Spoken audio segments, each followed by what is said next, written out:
Hello everyone, welcome back to my channel. आज मी तुमच्यासाठी अशी एक रेसिपी घेऊन आली जी लहानांपासून मोठे नाक मुरडणारे सुद्धा आवडीने खातील आणि एकाच्या जागी 4 चपात्या तुम्ही नक्कीच खाल. तर ही आहे कडू न लागणाऱ्या कारल्याची भाजी. अशी रेसिपी तुम्ही एकदा नक्कीच ट्राय करा.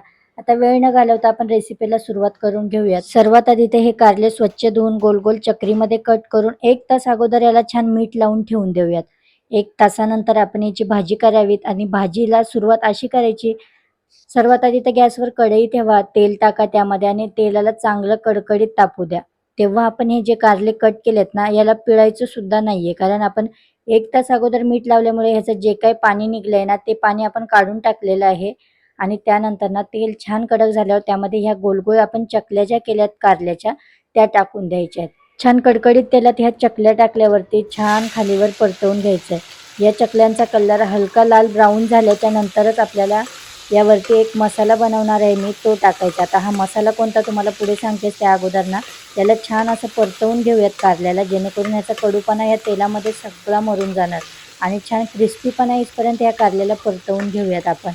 ही रेसिपी ना मी खूप लहान असताना माझ्या मम्मीकडून शिकलेली आणि या रेसिपीपासूनच शक्यतो मी कारल्याची भाजी खायला सुरुवात केली. इतकी सुंदर लागते ना, तुम्ही सुद्धा नक्कीच ट्राय करा आणि मला कमेंटमध्येही सांगा तुम्ही ही कारल्याची भाजी केल्यावरती तुम्हाला कशी वाटली.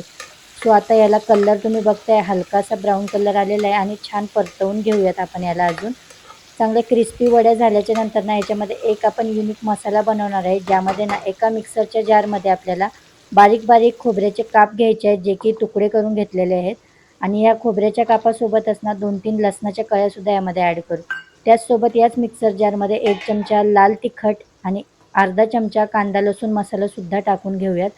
त्याचसोबत सगळे बेसिक सुके मसाले तुम्ही ॲड करू शकता. यामध्ये आपण हळद टाकून घेऊयात थोडीशी आणि चवीपुरतं मीठसुद्धा यामध्येच टाकायचं आणि या मिक्सर जारमधून आपण न पाणी टाकता हे कोरडंच मिश्रण काढून घ्यायचं आहे, ज्याची बारीक भुगरळ झालं पाहिजे. आता तुम्ही बघू शकताय मी इथे मिक्सरमधून काढून घेतलं आहे आणि अशा प्रकारे आपल्याला हा मसाला तयार करायचा आहे. आता हा मसाला ना आत्ता लगेच टाकायचा नाही, अजून आपल्या कारल्याला छान कलर येऊ द्यायचा आहे आपल्याला.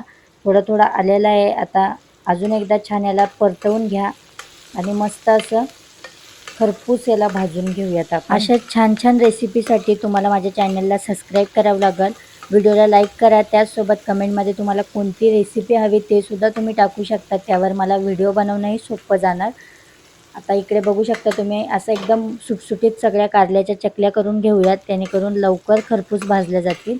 आता बऱ्यापैकी भाजल्यात आणि हे जे भाजलेल्या कारल्याच्या चकत्या आहेत ना, त्या एक साईडला करून घ्यायचं आहे, कारण तेल यामध्ये भरपूर आहे आणि याच तेलामध्ये जो आपण वाटण बनवलं आहे ते आपल्याला फ्राय करून घ्यायचं आहे. कारल्याच्या चकल्या सगळ्या एक साईडला करून जेवढं काही तेल सुटलं आहे ते एका बाजूला येणार आणि त्यामध्ये आपण केलेलं हे वाटण आपण टाकून देऊयात. त्यामध्ये खूप टाकून छान असं मिक्स करून घेऊयात आपण हे कारले. हे जे वाटण केलं आहे ते पूर्ण कारल्याच्या चकलींमध्ये मिक्स झालं पाहिजे. छान सुकं आणि एकदम मस्त असे हे मसाला खोबऱ्याचा रेडी झाला आहे. कारल्यामध्ये टाकून छान परतवून घेऊयात खालीवर आणि त्यानंतर ना यामध्ये आपण मस्त अशी बारीक चिरलेली हिरवी कोथिंबीरही टाकू आणि तुम्ही तुमच्या आवडीनुसार मसालेसुद्धा वरून ॲड करू शकता. आता मी जे काही मिक्सर जारमध्ये टाकले त्याच मसाल्यांमध्ये हे कारलं बनवते आणि मस्त अशी कारल्याची भाजी रेडी झाली आहे. वास तर इतका छान येतो आहे आणि ही कारल्याच्या भाजीची एक युनिक गोष्ट म्हणजे ना, ही कारल्याची भाजी तुम्ही 8 दिवससुद्धा स्टोअर करून ठेवू शकता. बिलकुल ही भाजी खराब होत नाही आणि कुठेही सफरमध्ये सुद्धा तुम्ही अशी भाजी घेऊन जाऊ शकता, जी की खराब न होणारी ही भाजी आहे. कारण यामध्ये सगळे सुके मसाले ॲड असल्यामुळे छान कोथिंबीर टाकून आपली कारल्याची भाजी कडू न लागणारी अशी रेसिपी रेडी झाली आहे. चला तर भेटूया अशाच एका नवीन रेसिपीसोबत. Bye bye.